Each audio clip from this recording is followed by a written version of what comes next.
Purihin natin ang Panginoon, tayo manalangin muna. Panginoon Diyos sa mga pangyarihan sa lahat. Salamat po sa mga ito, sumahan mo ka sa kapalain. Sa ngalan ni Jesus. Amen. Ngayon ang ating pag-aaralan ay ito'y patungkol sa Panginoong Jesucristo. Sino ang Panginoong Jesucristo? Sino siya?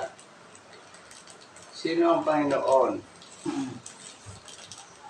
Sabi niya dito sa Juan 14:6, ako ang daan, ako ang katotohanan, ako ang buhay.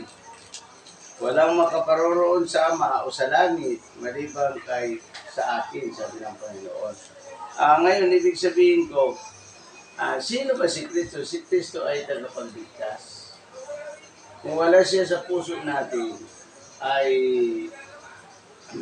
mapapahamak tayo sa impyerno. Kaya si Kristo ang ating tagapagligtas, ang ating Panginoong Jesus.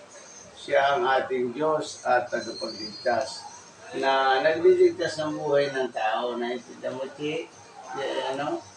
Si Kristo ay Diyos. Si Kristo ay Diyos at tagapagligtas. Si Kristo ay tagapagligtas. Kaya siya ay samba natin. Pinapupurihan natin ang ating Diyos sapagkat si Kristo ay tunay na Diyos. Siya ay tunay na Diyos. Tandaan natin, si Kristo ang gumawa ng langit at ang lupa.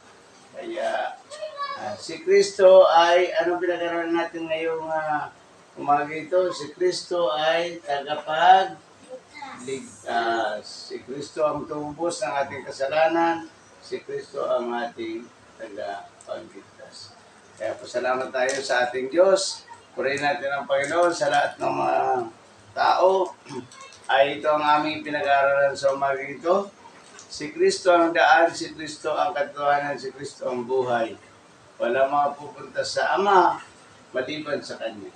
Kaya ang tao ay hindi rin makakapasok sa langit kung hindi sa pamamagitan ng ating Panginoong Jesucristo.